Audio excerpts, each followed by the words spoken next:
로마서 14장 1절서부터 4절까지 같이 읽겠습니다.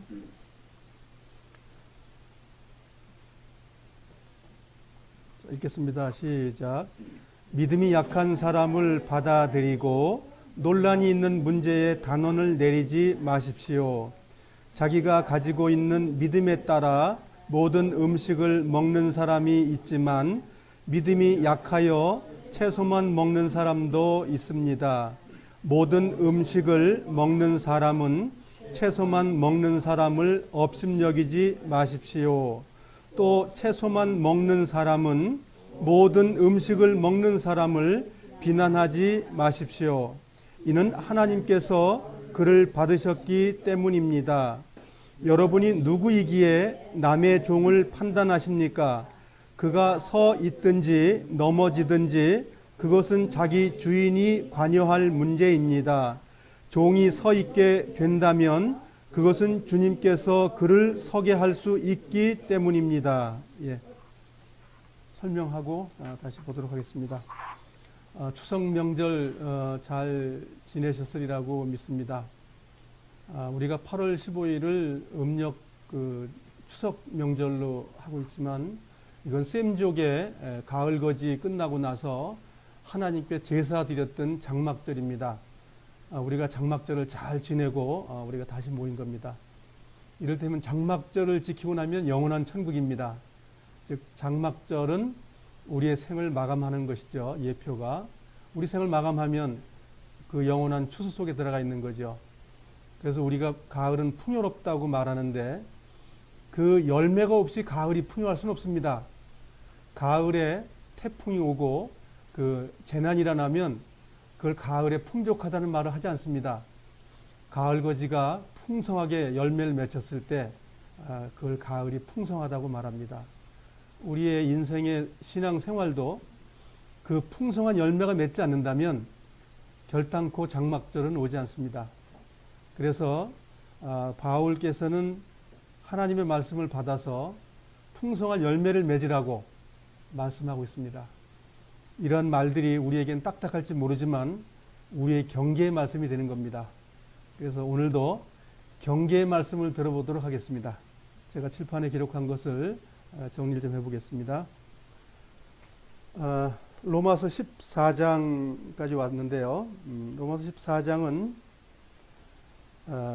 문맥을 보면 뭐 내가 뭘 해야 되는 것처럼 사람들이 오해하는데 이 전제전에 8장에서 하나님과 동행하는 삶, 하나님이 하신다는 약속이 8장에 있었습니다. 사람이 할 수 없는 걸 어떻게 한다고요? 하나님은 하시나니 이 결론 터 위에 이 삶이 사라지는 것이지 내가 구원받았으니까 해봐야지. 그거는 종교생활입니다. 그거는 안 됩니다. 그래서 우리가 잃어버리는 것은 주님을 잃어버리면 다 잃어버리는 거예요. 주님이 나와 함께 하신다. 무엇으로? 말씀으로, 영으로. 그걸 잃어버리면 아무 소용이 없어요. 근데 이런 것을 다 하려면 뭐예요? 종교생활이에요.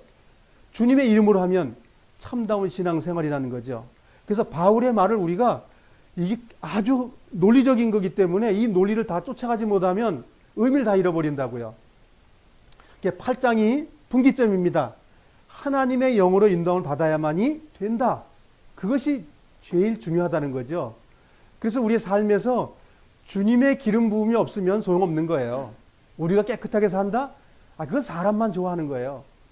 주님의 이름으로 깨끗하게 살았을 때 하나님이 영광 받는 거예요. 근데 그 영광은 내버려 두고 아이고 누구한테 잘 보일까? 이렇게 하면 저 사람도 잘 보이지. 우린 사람 앞에 잘 보이려고 애쓴다는 거죠. 정말 이번에 추석 명절 속에서 하나님 앞에 정말 우리가 잘 살았습니까? 야, 하나님이 너 그렇게 산 거 정말 원하는 거야. 우리 그런 삶을 살았느냐는 거예요. 하나님이 원하는 걸 우리가 자꾸만 잃어버려요. 사람들 좋아하고 기뻐하면 다 하나님이 좋아하는 것으로 우리 인생들이 기뻐하는 것하고 하나님이 기뻐하는 건 다르다는 거죠.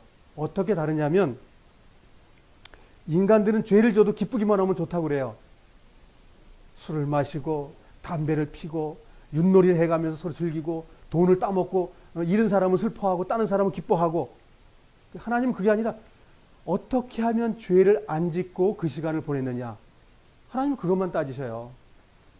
하나님의 아들이신 예수 그리스도는 죄 때문에 오셨고 죄를 하나도 안 질 수 있도록 그 능력을 와 계시는데 그걸 사용하지 않았기 때문에. 그래서 이번에 장막절 우리가 잘 지켰습니다. 이 땅에서. 정말 장막절을 잘 지켰는지 한번 생각해 봐야 됩니다. 그래서 우리가 이번에 가을 교제 때 그 가을 절기도 있고 봄 절기도 있는데 이 절기를 통해서 우리의 신앙생활이 어떤 건지를 우리가 알게 돼요. 1서부터 7번째 절기가 내 생활에 태어나고 죽는 것까지 포함되어 있는 거예요. 그리고 이 죽는 것 속에서 우리가 해야 되는 건 지난번에 제사를 배웠잖아요. 5가지 제사인데 우리가 6가지라고 그랬죠. 제사장이 그 첫 번째보다 5번째 제사를 다 드렸던 것, 그것이 제사장이 할 일이었다 이거예요. 그러면 그것은 어디서 할까요? 성전에서. 성전은 누구지요? 하나님이십니다. 내가 곧 성전이여라고 하신 그 창조주 하나님 말씀이 성전이에요. 성전 안에서 생활하는 거라는 것이 무엇이냐면 신앙생활이고 거룩함이에요. 그걸 우리가 흔히 한문으로 성화라고 말하는 거죠. 그러니까 그 성화라는 단어 속에 이러한 삶이 들어가 있지 않는 성화는 없는 거예요. 그래서 이런 걸 배워야 주님 안에서 우리가 거룩한 생활, 제사 드리는 생활, 그것이 된다고 바울은 말하고 있는 거예요. 그래서 우리가 가을에 기대하셔도 좋습니다. 이 생활이 되어야 되기 때문에. 안 되면 안 되는 거예요. 그래서 우리가 12장에서 나의 몸으로 예배를 해라 이렇게 돼 있죠. 제사지요. 제사에는 뭐가 필요해요?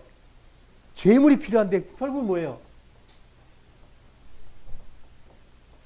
예수님하고 이렇게 짝대가지고 생활해봐라 그 얘기잖아요. 12장 1절에 한 말이 그 얘기예요. 근데 우리가 이것을 잃어버리고 나면 이 나머지는 아무 소용이 없는 거예요.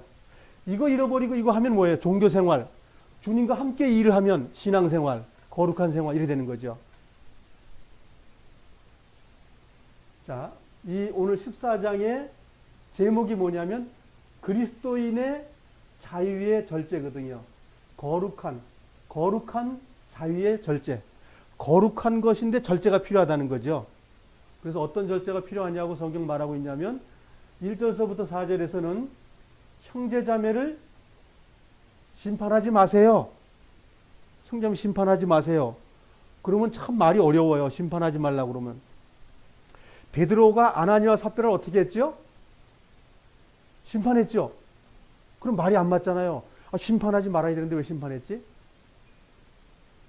그거는 성령을 대신해서 하신 말이기 때문에 베드로의 심판은 아닌 거예요. 성령을 회방하면 어떻게 된다고 예수님 말씀하셨죠? 이 땅의 세상과 오는 세상에서 버림받는 거죠. 예, 그래서 결국 죽는 거예요. 아나니아 삽비라는 우리가 그 나이에 들어가면 없습니다. 성령이 강력하게 역사할 때 그것을 성령을 거부했기 때문에 부인했기 때문에 결국은 육신의 죽음뿐 아니라 영의 죽음까지 함께 오는 거예요. 예수님 말씀이 그렇게 그냥 하신 말씀이 대충 하신 게 아니라 그 말씀은 하나님의 법이에요. 성령을 회방하면 끝. 육체로 온 나를 지금 부인하고 저주하는 건 괜찮다고 그랬어요. 왜? 저주했다가 나머지 시간이 지나서 성령을 받아들일 거기 때문에 그렇게 말씀하신 거예요. 그래서 주님의 말씀을 거부하는 것은 버려지는 거예요. 즉 주님의 말씀에 순종하는 거 중요하죠. 그래서 심판이라고 말하는 것은 우리가 두 가지로 구분할 수 있겠죠. 심판하는 것과 판단하는 것과 심판하는 것은 내용이 다릅니다. 판단은 어떠함을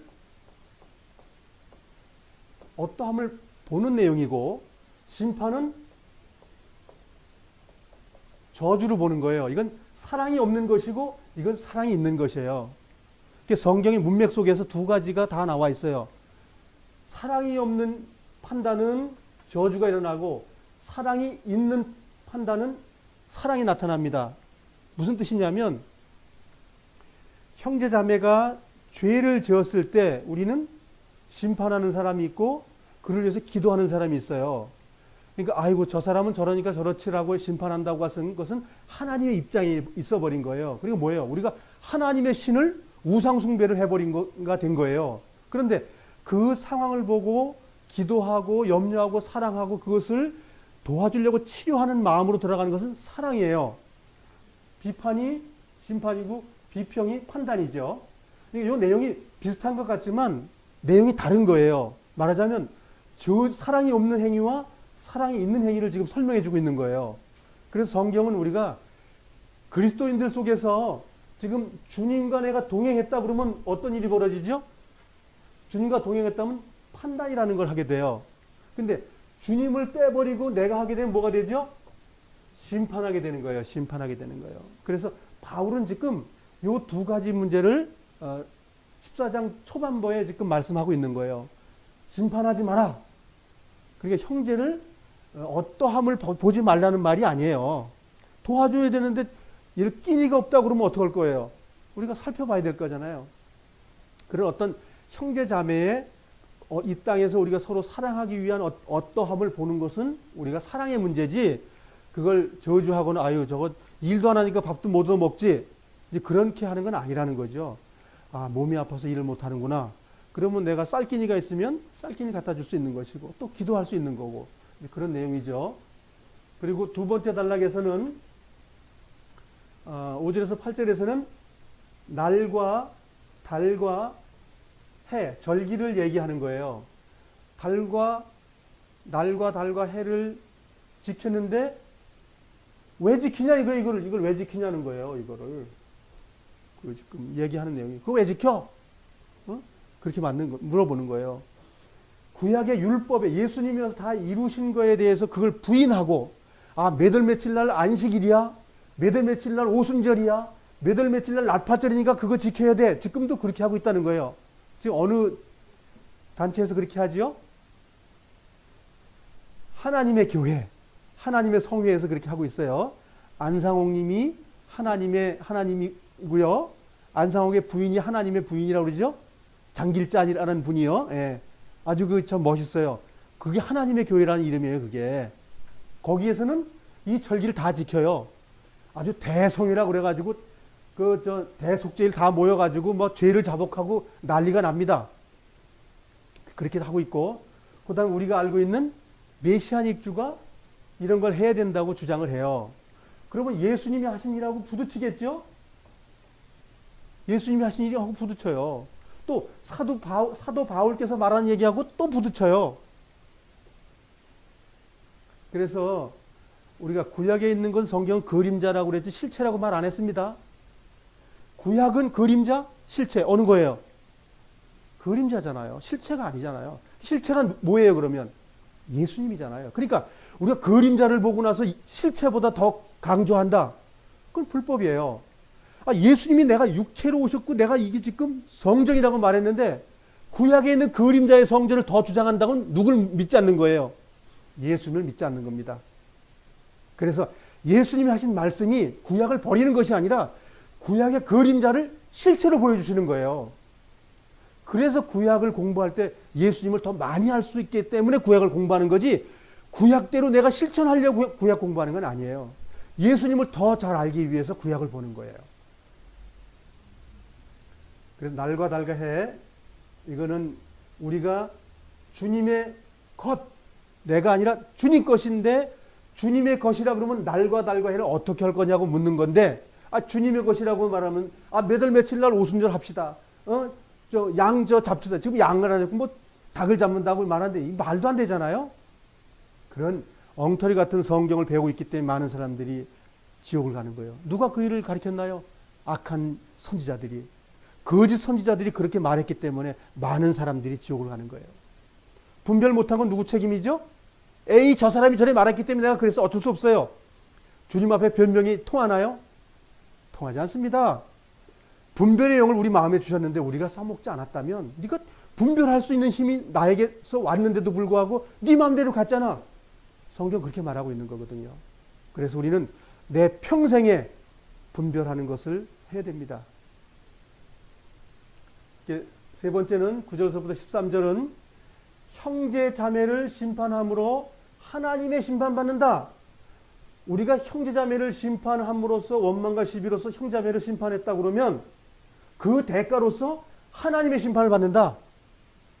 그러니까 뭐예요? 형제자매를 사랑하지 못하면 버려지는 거죠. 형제자매를 사랑하지 못한다는 건 뭐예요? 하나님을 사랑 못한다는 거예요. 그러니까 그건 신앙생활이 아니라는 거죠. 이따가 성경 다른 절을 찾아보겠습니다. 자, 14절부터 19절은 하나님의 나라라고 설명을 정확하게 해서 사도 바울은 하나님의 나라는 뭐 율법을 지키고 안식일을 지키고 뭐 양을 잡고 무슨 뭐 돼지고기를 안 먹고 뭐 이런 생활이 아니다 그 얘기예요.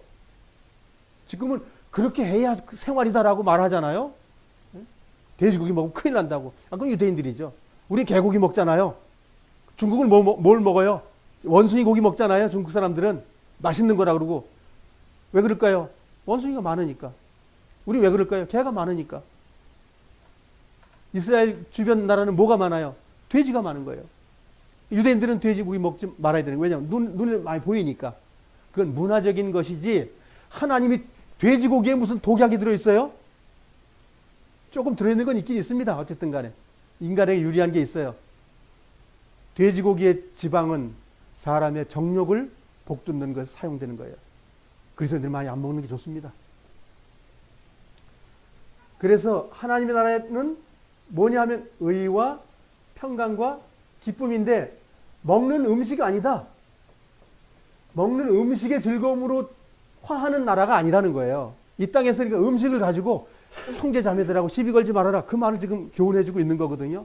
아, 김영재, 아, 그거 돼지고기 먹었어? 아, 난 안 먹는데. 이런 시비 걸지 말라는 거죠. 로마에서는 일반적인 고기가 아니라 우상의 제물로 바쳤던 것을 시장에 내다 파는 건 최고의 고급의 음식이기 때문에 그런 걸 대접했다 하더라도 믿음이 굳건한 사람은 먹어라 이거예요. 근데 믿음이 연약한 사람과 같이 있으면 먹지 않는 게 좋다. 이렇게 지금 사도 바울은 말하고 있는 거죠. 음식은 아무런 문제가 안 된다. 이렇게 말하고 있는 거예요. 어디서 그 말을 바울이 배웠을까요? 하나님께 직접 배웠겠죠? 주님 뭐라고 말하냐면 이렇게 말씀하시죠? 누가복음에 들어가는 건 어떻다고요? 깨끗하다고 선언하셨어요. 그분이 누구예요? 하나님이셔요. 근데 나가는 게 더럽다고 그러죠? 근데 또 어떤 게 들어와서 또 나빠진다고 말을 해요? 더러운 생각과 더러운 악한 음행과 이런 게 들어가 가지고 나왔을 때 그게 더러운 것이고 그게 더러운 거지 음식은 더럽지 않다 이렇게 말을 하고 계셔요. 그러니까 바울은 하나님께 배운 거예요. 너희도 음식 그 비유로 말한 거야.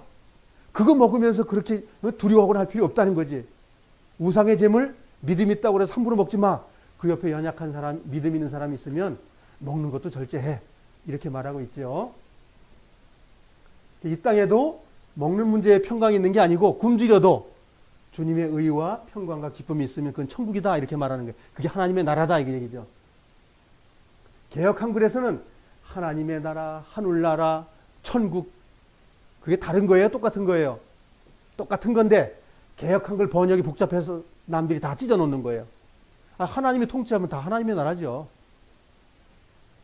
자, 그래서 마지막에 20절서부터 23절은 음식을 먹는 행위와 내 삶의 행위가 형제자매를 넘어지게 하지 말아라. 이게 뭐 사랑이잖아요. 주님의 이름으로 하지 않는 건 형제자매 넘어질 수 있지만 주님의 이름으로 하고 우리가 덕을 세우고 우리가 나를 돌아보고 하면 그렇지 않다는 거죠.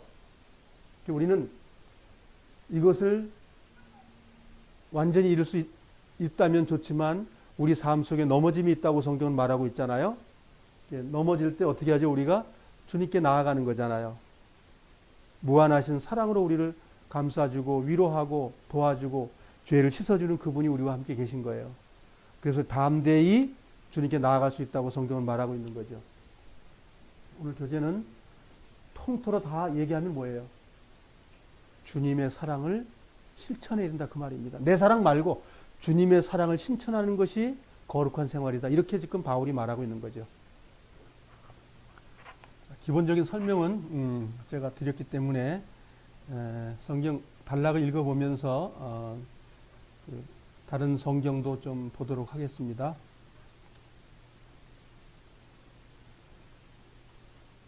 1절에서 4절까지가 지금 형제자매를 판단하지 말라는 말인데 읽어보겠습니다. 1절 믿음이 약한 사람을 받아들이고 논란이 있는 문제에 단언을 내리지 마십시오. 자기가 가지고 있는 믿음에 따라 모든 음식을 먹는 사람이 있지만 믿음이 약하여 채소만 먹는 사람도 있습니다. 모든 음식을 먹는 사람은 채소만 먹는 사람을 업신여기지 마십시오. 또 채소만 먹는 사람은 모든 음식을 먹는 사람을 비난하지 마십시오. 이는 하나님께서 그를 받으셨기 때문입니다. 예, 여기까지 보시면 그 먹는 음식의 문제에 있어서 난 고기를 먹으면 안 되겠다. 난 채소만 먹어야 되겠다. 채소 먹는 사람이 믿음이 연약하다고 말했어요. 또 고기를 먹는 사람은 믿음이 좀 큰 사람이라고 말했어요. 자, 성경의 말은 단순히 음식의 문제만 말하는 게 아니라는 거죠. 영적 음식도 말하고 있다는 거예요. 그래서 그 야고보서에도 그런 말씀이 나오잖아요. 여문 음식과 딱딱한 음식을 얘기할 때 우리가 영적 음식이 연약한 음식을 먹는 사람들은 아직 믿음이 성장하지 않았기 때문에 믿음이 있는 사람이라면 조심해 달라 그렇게 권면하는 거잖아요. 여기도 이 로마에 있는 형제자매들이 물질적인 어떤 채소나 고기의 문제, 우상의 문제, 재물의 문제도 나왔지만 그 속에 한 번 더 들어간다면 주님의 말씀을 경험하는 것도 연약한 사람들이 있다 그 얘기를 하고 있는 거죠. 그래서 믿음이 굳건하다고 그래서 믿음이 약한 사람을 함부로 이렇게 하지 말고 또 믿음이 약한 사람이라고 그래가지고 믿음이 강한 사람을 함부로 대하지 말아라. 그렇게 성경은 말하고 있는 거죠. 4절 같이 읽겠습니다. 여러분이 누구이기에 남의 종을 판단하십니까? 그가 서 있든지 넘어지든지 그것은 자기 주인이 관여할 문제입니다. 종이 서 있게 된다면 그것은 주님께서 그를 서게 할 수 있기 때문입니다. 자, 어떤 측면으로 보면 버려지고 버려지지 않는 건 개인의 문제다 그 얘기가 나오는 거죠. 예, 하나님과 그분의 개인의 문제다. 그렇지만 우리는 끝까지 사랑으로서 그 일을 해야 된다는 그런 말이 되는 거죠. 마가복음 7장으로 가겠습니다. 마가복음 7장 14절로 한번 가겠습니다.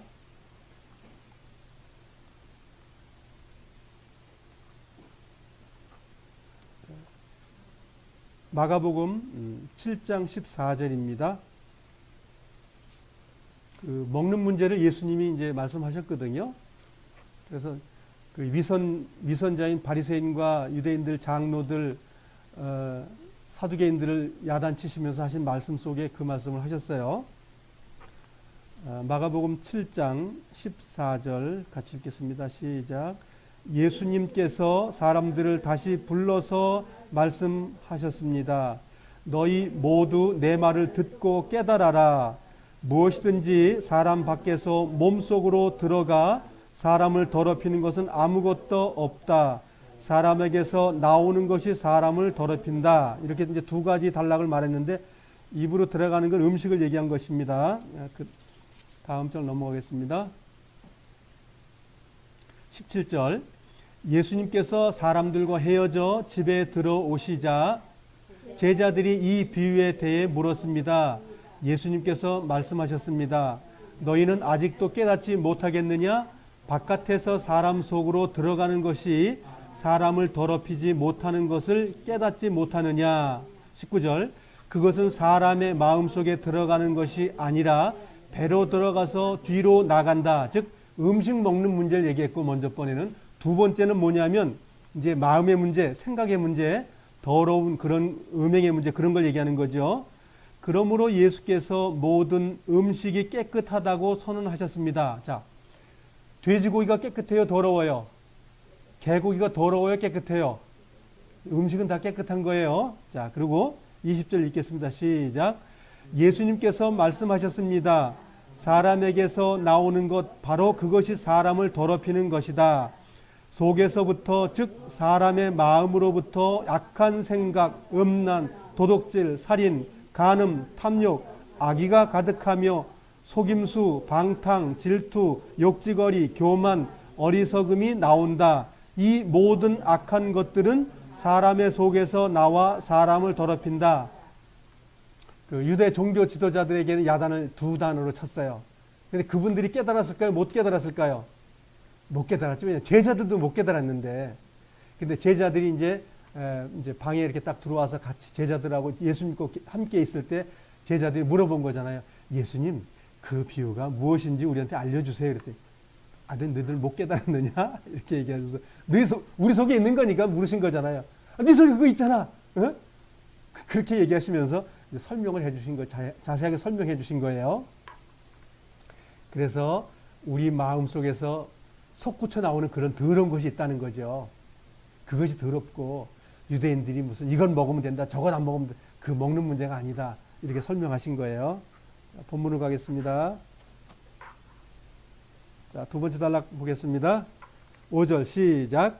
어떤 날을 다른 날보다 더 중요하다고 생각하는 사람들이 있는가 하면 모든 날이 다 같다고 여기는 사람도 있습니다. 이런 경우 사람마다 자기 마음에 확신이 있어야 합니다. 6절 어떤 날을 더 중요하게 여기는 사람도 주님을 위해 그렇게 생각을 하는 것이고 어떤 음식이나 다 먹는 사람도 주님을 위해 먹는 것입니다.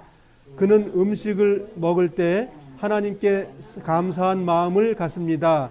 음식을 가려 먹는 사람도 주님을 위해 그러하면 그 사람도 하나님께 감사한 마음을 가집니다. 예, 이제 음식 문제도 내가 절제해서 먹는다. 그럼 주님을 위해서 그것도 귀하게 여겨줘라. 그 얘기예요. 믿음이 약하기 때문에 에이 믿음이 약하니까 그것도 못 먹어 이러지 말고 그가 주님을 향해서 기쁜 마음으로 절제해서 먹었으니까 그것도 귀하게 존경해 줘라. 그 말이고 또 이제 5절에 다른 날보다 그 날을 더 중요시 여긴 것도 인정해 주고 모든 날을 귀하게 여기는 것도 인정해 줘라.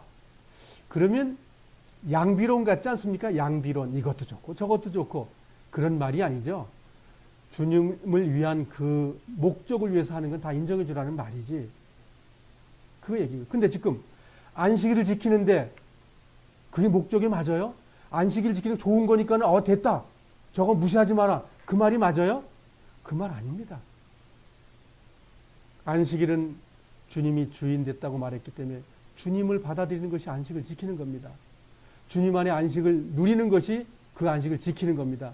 그 의미와 날짜는 다른 거라는 거죠. 우리가 이번에 그 가을 교제 모임 때 이런 것들을 배우게 됩니다. 날이냐 의미냐. 날을 주장하게 되면 주님을 버리게 되고 의미를 주장하게 되면 주님을 받아들이게 되고 그런 걸 이번에 우리가 배우게 됩니다. 갈라디아 4장 10절로 가겠습니다. 갈라디아서 4장 10절입니다.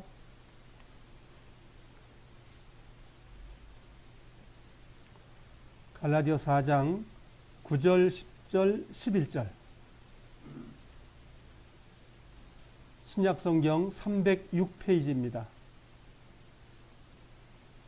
306페이지 9절서부터 읽겠습니다. 시작. 그러나 이제는 여러분이 참 하나님을 압니다. 뿐만 아니라 하나님께서 여러분을 아십니다. 그런데 어찌하여 전에 여러분이 따르던 약하고 헛된 가르침으로 다시 돌아가려 합니까? 어찌하여 그런 것들에게 종노릇하려 합니까? 여러분은 아직도 날과 달과 계절은 절기를 얘기하는 겁니다. 계절과 해를 섬기고 있습니다. 그러니 내가 여러분을 위해 애쓴 것이 헛된 일이 될까봐 두렵습니다. 사도 바울이 갈라디아 식구들에게 복음을 전해서 주님을 영접했습니다. 그런데 이 사람들이 갑작스럽게 이스라엘에서 가르치는 유대 율법주의자들이 내려와가지고 구원받은 거 그것만 하면 안 되고 완전해지려면 율법도 지키고 할례도 해야 돼. 날짜도 지켜야 돼. 이렇게 했다는 거죠. 그래서 요구도 먹기 싫으니까 안식일이 오면 그것도 했고 6월절이 오면 그것도 했고 그렇게 습관화돼서 옛날처럼 다시 돌아갔다는 거죠. 그래서 사도 바울이 그냥 겁이 나가지고 정말 눈물을 흘리면서 이런 말을 이제 쓴 내용입니다. 날과 달과 계절 또 지켰냐? 옛날에 그 약하고 그 헛된 가르침을 다시 너희들이 받았단 말이야? 이렇게 하는 내용이죠. 자, 본문 돌아가겠습니다. 로마서 14장 7절 8절 같이 읽겠습니다. 시작. 우리 중에 자기 자신만을 위해 사는 사람은 한 명도 없습니다. 자기 자신만을 위해 죽는 사람도 없습니다. 예. 참 이런 신앙 있어요? 너무 어려운 얘기를 당연스럽게 말하고 있잖아요.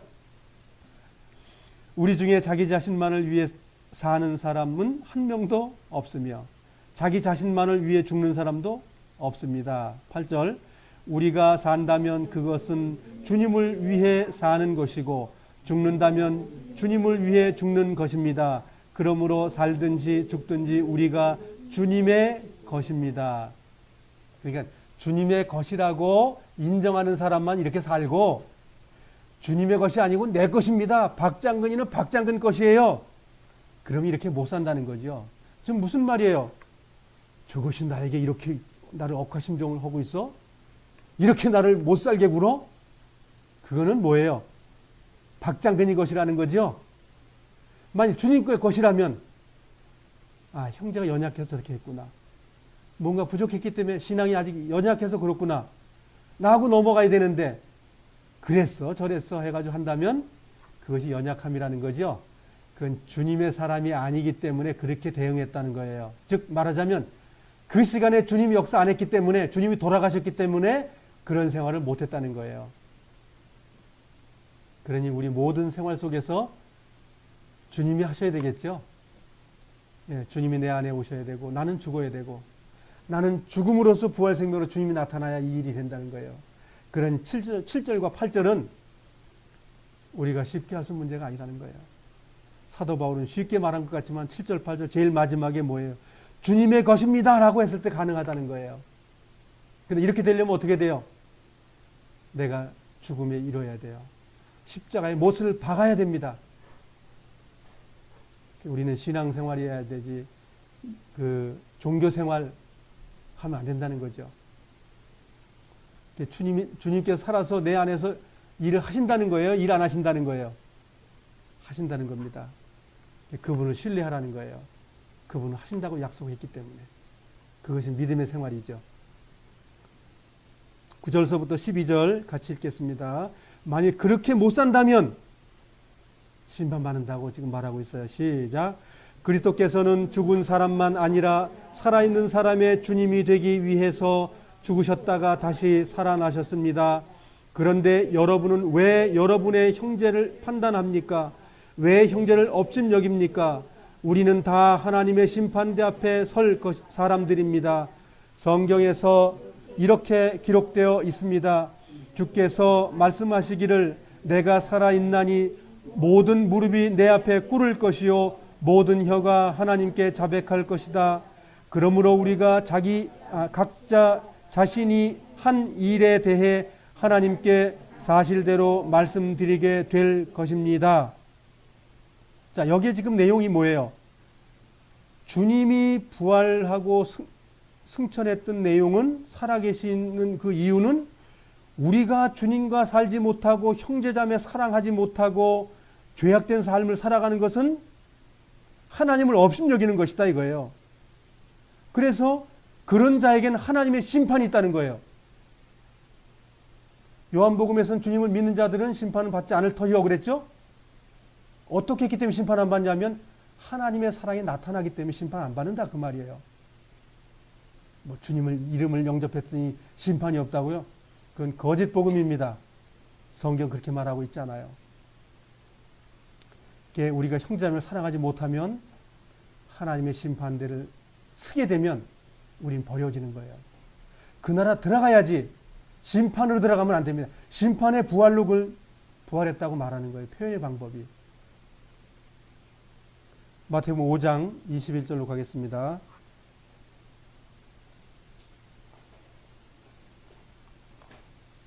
마태복음 5장 21절입니다.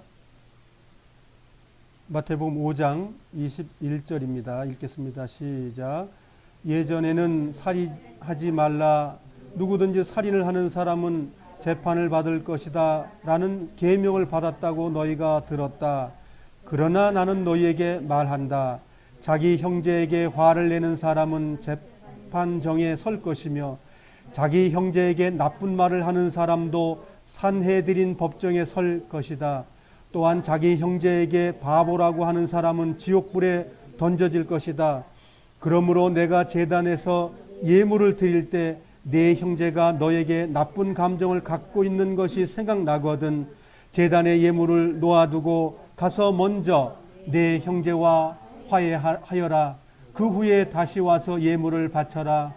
너를 고소하는 사람이 함께 길에 있을 때에 빨리 화해하여라. 그렇지 않으면 그가 너를 재판관에게 넘기고 재판관이 너를 간수에게 넘겨주어 감옥 갇히게 될 것이다. 내가 진정으로 너희에게 말한다. 너희가 마지막 한 푼까지 다 갚기 전에는 그 감옥에서 나오지 못할 것이다. 그 감옥이 무슨 감옥인가요? 심판의 감옥입니다. 주님의 말씀은 1.1핵도 흩어지지 않고 버려지지 않기 때문에 우리가 주님의 성령으로 살지 못하고 우리 삶 속에 죄가 나왔다면 그는 심판받는다 그 얘기예요. 그래서 홀이라도 남김이 없이 다 갚기 전에는 못 나온다. 지금 사도 바울이 이 말하고 있지 않나요? 똑같은 말을 하고 있습니다.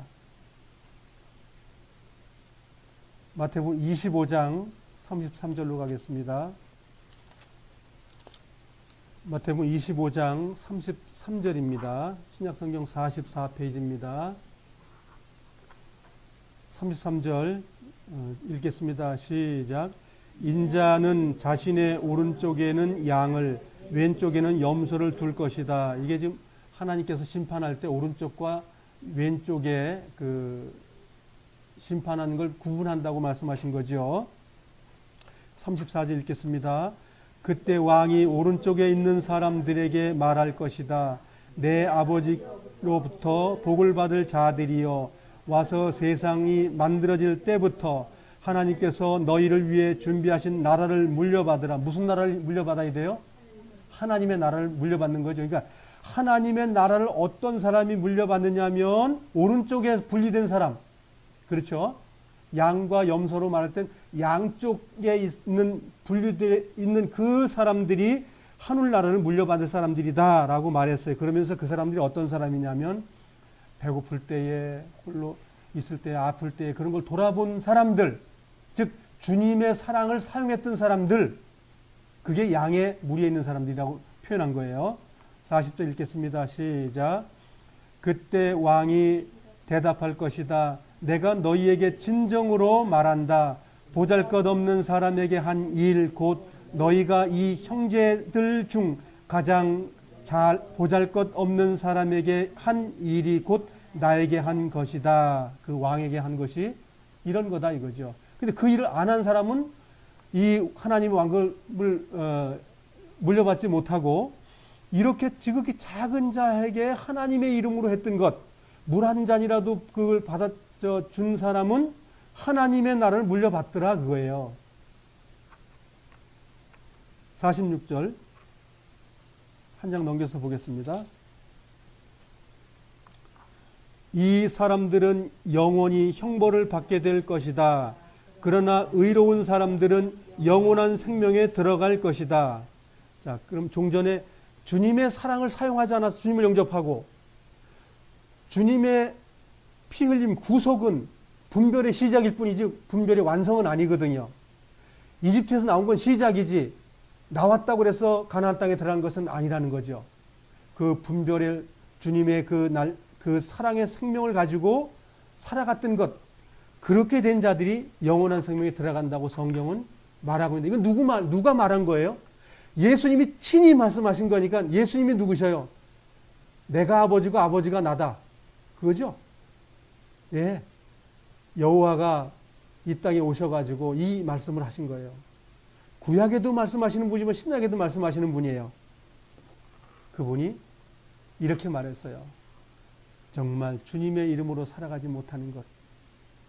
우리가 내가 사는 것이 아니요 내 안에 그리스도께서 하신 것이다. 그 삶이 아닌 사람은 주님의 나라에 못 들어가는 거예요.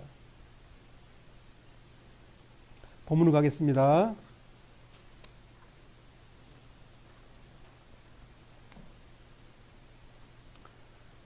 세 번째 달력으로 가겠습니다. 14장 13절입니다. 시작. 그런즉 다른 사람에 대해 심판하지 맙시다.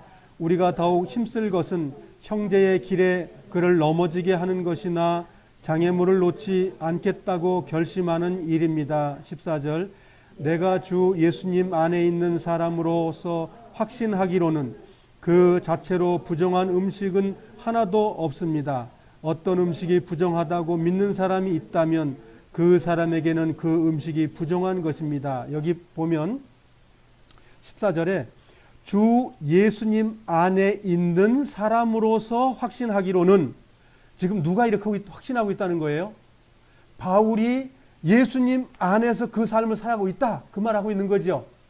그러니까 사도 바울의 생활을 보면 예수님의 말씀을 이루고 있다는 걸 알 수 있겠지요. 예, 그래서 나를 본받는 자 되라고 말하고 있는 거예요. 사도 바울이 뭐예요? 내가 예수님 하신 말씀 내가 따르고 있거든. 그러니까 너희들도 나를 따른다면 예수님이 하신 말씀을 이루는 것이야, 그 말하고 있는 거죠. 15절 읽겠습니다. 음식 문제로 여러분의 형제가 상처를 받았다면 여러분은 사랑으로 행동한 것이 아닙니다. 그리스도께서 대신해서 죽으신 그 형제를 음식 문제로 망하게 하지 마십시오. 16절. 그러므로 여러분이 옳다고 생각해서 하는 것이 오히려 비난의 대상이 되지 않게 하십시오. 아주 겸손하게 생활해라, 이제 그 말을 한 거죠. 17절. 하나님의 나라는 먹는 일이나 마시는 일이 아니라 성령 안에서 누리는 의와 평강과 기쁨입니다. 자, 우리가 이 땅에 지금 우리가 혈과 육을 가지고 살았을 때에 귀한 형제 자매를 귀하게 보고 넘어지지 않게 하고 사랑으로 하는 그 생활이 천국 생활이다, 그 얘기예요. 그래서 먹는 것, 마시는 것 가지고 형제 자매를 넘어지게 한다면 그건 하늘나라의 생활이 아니고 천국 생활이 아닙니다. 그래서 우리가 조심조심하고 먹는 것과 마시는 문제를 가지고 우리가 형제 자매를 넘어지게 한다면 그건 신앙생활이 아닙니다. 이렇게 지금 말하고 있는 거죠. 그렇게 생활하지 않는 것이 누구였죠? 사도 바울. 사도 바울이 지금 하나님의 나라의 백성으로 살고 있다는 거죠. 성령 안에서 누리고 사는데 의와 평강과 기쁨을 누리고 사는 사람이 사도 바울이었더라, 그 얘기예요. 사도 바울은 하늘나라의 생활을 하고 있었던 거예요. 그러니까 하늘나라의 생활이 뭐예요? 이방인들에게 돌로 맞고 태창이 맞고 밥도 먹지 못하고 그런 많은 일들을 경험했다는 거죠. 그것이 무엇이냐면 하늘나라의 천국의 생활이었다고 말하고 있는 거죠. 우리 또한 바울이 나를 본받는 자 되라고 말했다면 그렇게 살아야 되겠죠. 그게 성령의 생각이고 성령의 마음이고, 우리 또한 육신을 가졌지만 범죄하는 마음으로 살아가는 것이 아니라 영의 마음, 우리 안에 두 마음이 있다고 말했잖아요. 죄 짓는 속성의 마음, 그것이 아까 말하는 양심 속에 더러운 거 있다고 표현했던 내용이에요. 속에서 더러운 게 막 나온다, 그거 있다고 말한 것이고, 주님의 새 생명으로 우리 안에 들어오면 두 가지가 싸움을 하고 있는데, 이제는 그 옛날에 내 더러운 생각을 발로 밟고 십자가에 못 박아버리고, 그 다음에 주님의 의의 영, 그 깨끗한 영, 정말 그 영으로 우리 삶을 살아보라고 말하고 있는 거죠. 이것이 이제 영 안에서 사는 것이라고 지금 말하고 있는 거죠.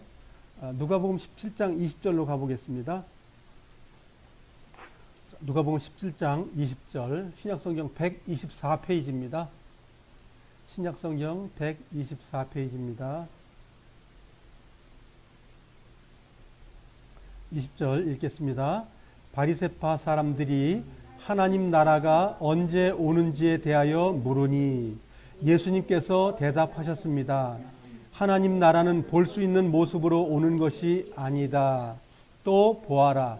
하나님 나라가 여기 있다 저기 있다 라고 말할 수도 없다. 왜냐하면 하나님 나라가 너희 가운데 있기 때문이다. 이렇게 이제 말을 했습니다. 누가 말씀하셨죠? 네, 하나님이 친히 말씀하신 거예요. 우리 마음에 와 있는 것은 천국이라고 말해요. 천국의 행위가 뭐라고죠? 먹는 것과 마시는 것에 있지 아니하고 어떤 것에 있다고요? 의와 평강과 기쁨에 있다는 거예요. 근데 이 말을 오해하면 뭐 사업도 잘 돼야 되고요. 건강도 좋아야 되고요. 집도 아파트 몇 채 사야 되고 그런 말이 아니라는 걸 아시겠죠? 육체의 고난이 오더라도 심령 가운데 불타는 성령의 능력이 있어서 삶이 일어난다면 그것이 곧 천국이다라고 말하고 있는 거예요. 그래서 천국은 사실은 보이는 겁니다. 우리의 삶이 기쁨으로 있는 것이 형제자매 속에 보이기 때문에 어떤 분들은 지옥에서 사는 사람도 있어요. 아이고 지옥이야. 네? 그러나 어려운 환경이 있다고 해서 그 지옥이 아닙니다. 그 어려운 환경은 주님과 함께하면 기쁨이 되는 거죠. 그래서 데살로니가서에 뭐라고 나와 있습니까? 천국 사는 삶이 이렇게 나와 있잖아요. 범사에 어떻게 하라고요? 감사하고. 범사에 뭐라고요? 기도하래요. 범사에 뭐래요? 기뻐하래요. 그게 뭐예요? 천국이라고 말한 거예요. 그거. 근데 우리 천국을 뭐라고 생각해요? 아프지도 않아야 돼. 돈도 많이 벌어야 돼. 빌딩도 많이 져야 돼. 좋은 고급 아파트에 살아야 돼. 뭐 그게 천국이라고 생각하는 사람 많이 있지 않습니까? 성경은 그렇게 말하고 있지 않다는 거죠. 주님과 함께 있으면 그 어디나 뭐라고요? 하늘나라. 예, 천국입니다. 근데 그 천국을 못 누린다면 우리는 아직도 주님 안에 없는 겁니다.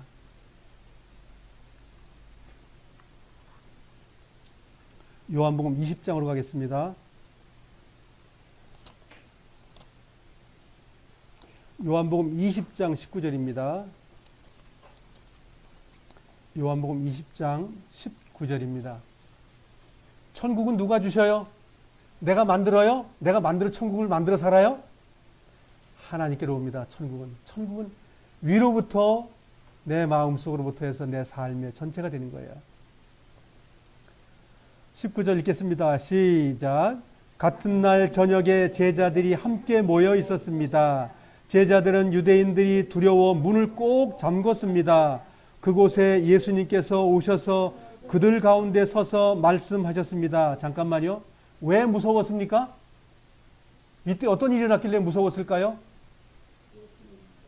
예수님의 제자 같이 있던 사람을 막 잡아 죽였어요. 예? 단순히 예수님만 죽인 게 아니에요. 그래서 제자들은 죽을까봐 전전긍긍했던 거예요. 많은 사람이 죽었습니다.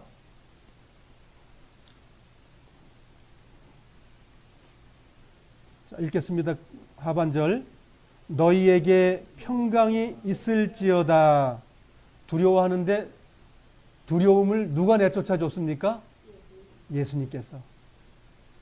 예수님께서 죽어가지고 부활하셔가지고 3일 만에 부활한 거예요. 3일 동안에 많은 일이 벌어졌습니다. 예루살렘에 많은 피비린내가 났습니다. 유대교를 믿는 사람들이 로마에게 예수 믿는 사람을 잡아 죽이는 일이 벌어진 거예요. 많은 사람이 죽었습니다. 그런 상황에서 그 두렵고 떨고 있는 그 상황에서 예수님이 나타난 거예요. 그래 예수님이 죽었는데 유령이라고 보지 않겠습니까? 나다. 응? 내가 너에게 평강을 준다. 그 두려움에 떨고 있을 때 그 평강이 예수님께로부터 왔을 때 얼마나 큰 평강이 일어났겠어요. 같이 놀던 내 형도 죽었고 내 동생도 죽었고 그런 상황에서 지금 모여 있는 거예요. 그냥 예수님은 죽었다가 3일 만에 딱 보인 것처럼 사람들이 오해하고 있는 거예요. 어마어마한 많은 사람이 죽은 거예요, 그날. 네? 유대 역사 속에 다 나와 있는 거예요. 네. 뭐 예수님 죽었다고 벌벌 떨 게 뭐 있습니까? 내 선생물 없는 건데요. 어마어마한 두려움이 있는 거예요. 두렵고 떨고. 20절 읽겠습니다. 시작. 이 말씀을 하시고 제자들에게 손과 옆구리를 보이셨습니다. 제자들은 주님을 보자 무척 기뻤습니다. 부활하신 분이 이제 옆에 오신 거예요. 얼마나 기뻤겠어요. 자, 21절 시작. 다시 예수님께서 너희에게 평강이 있을지어다. 아버지께서 나를 보내신 것 같이 나도 너희를 보낸다. 두 번째 평강을 말씀하셨습니다. 자, 이제 26절 세 번째 평강을 들어보겠습니다. 시작. 일주일 뒤에 예수님의 제자들이 다시 그 집에 있었습니다. 이번에는 도마도 그들과 함께 있었습니다. 이때도 문을 잠겨 있었습니다.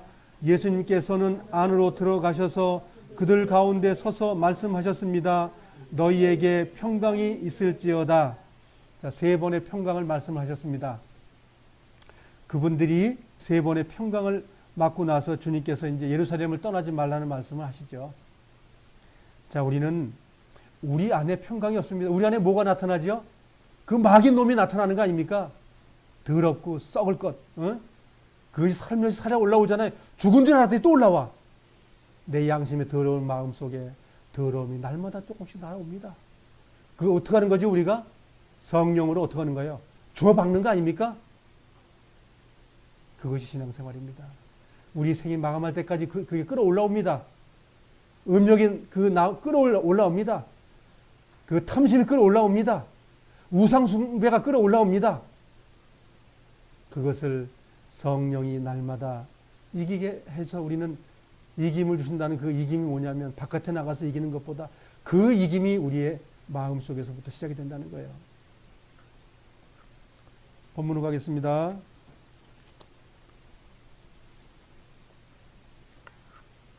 18절 19절 같이 읽겠습니다. 시작. 이런 마음으로 그리스도를 섬기는 사람은 하나님을 기쁘시게 하고 사람들에게도 인정을 받습니다. 그러므로 우리 모두 평화함을 이루는 일과 서로 덕을 세우는 일에 힘씁시다. 나로부터 되지 않는다는 거 얘기해 줬잖아요. 주님이 하신다고. 감사한 거예요.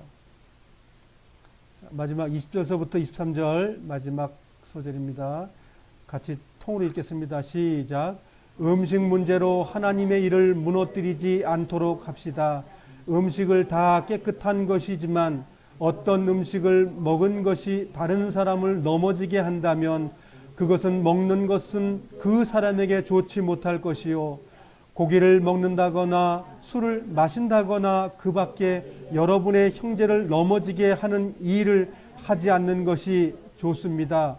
여러분에게 어떤 신념이 있다면 그것은 여러분과 하나님 사이의 일로만 간직해 두십시오.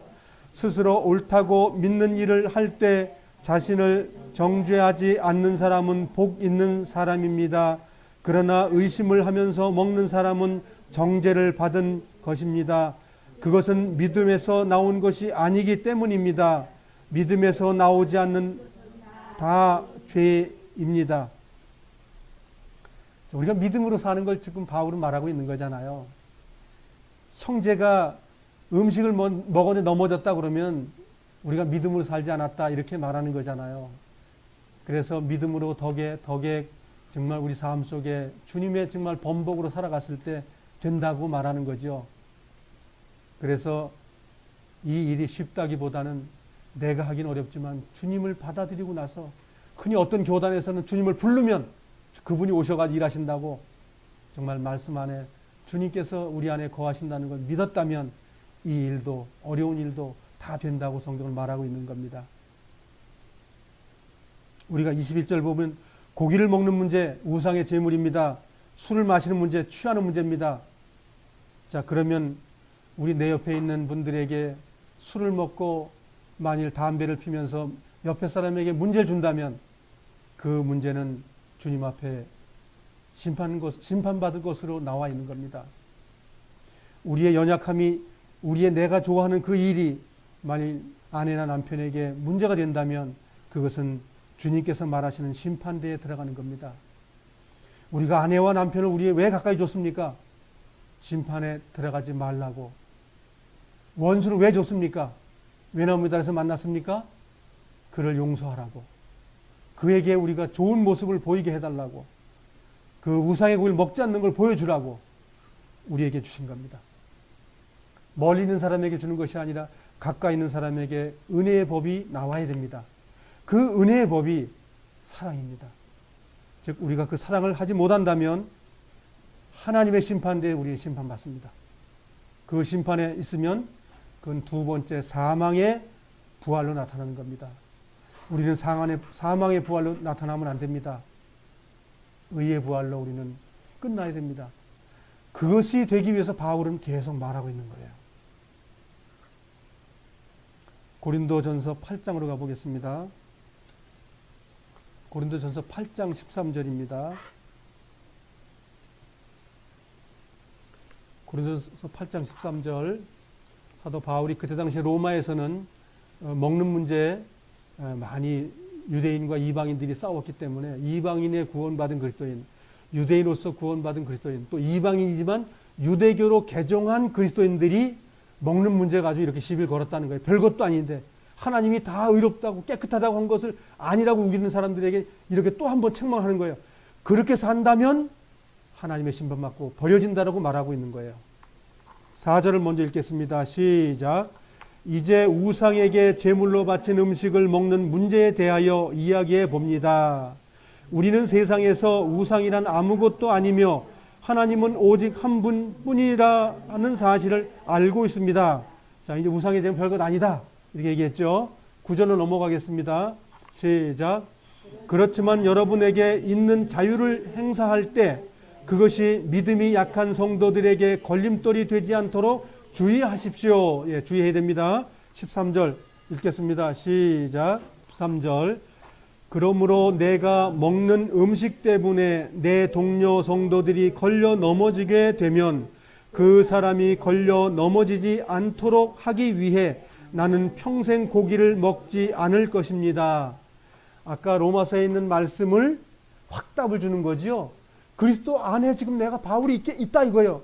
내가 지금 어떤 형제나 자매가 지금 음식 우상의 제물을 먹는 일이 벌어진다면, 연약한 사람이 있다면 난 안 먹어. 평생 안 먹어. 그 얘기를 하잖아요. 그게 누구의 마음이라고요? 하나님의 마음. 그게 사랑의 마음. 하나님의 마음으로 이렇게 살아가야 된다라고 말하고 있는 거죠. 그래서 우리는 어떻게 되는 거죠? 사도 바울이 하나님의 마음으로 생활을 했던 것처럼, 즉 성령으로 인도함 받은 것처럼 우리 또한 성령으로 인도함을 받는 사람이라야만이 그가 어디에 간다고요? 하나님의 심판에 머물지 않고 첫째 부활의 삶에 이루은 삶을 산다는 거예요. 그렇게 못 살게 되면 둘째 부활은 심판의 부활입니다. 하나님의 심판에 부활에 참여하는 건 둘째 부활이라고 말하는 거예요. 두 번째 살아났다는 말이 아닙니다. 그 행위의 결과가 둘째 부활, 그 말이에요. 성경이 완전히 옳게 분별되기를 바랍니다. 사도 바울께서 하나님의 사람으로 이렇게 살았다면 우리도 이제는 이 삶을 주님의 이름으로 살기를 원해야 됩니다. 잠깐 기도하고 떡을 떼도록 하겠습니다.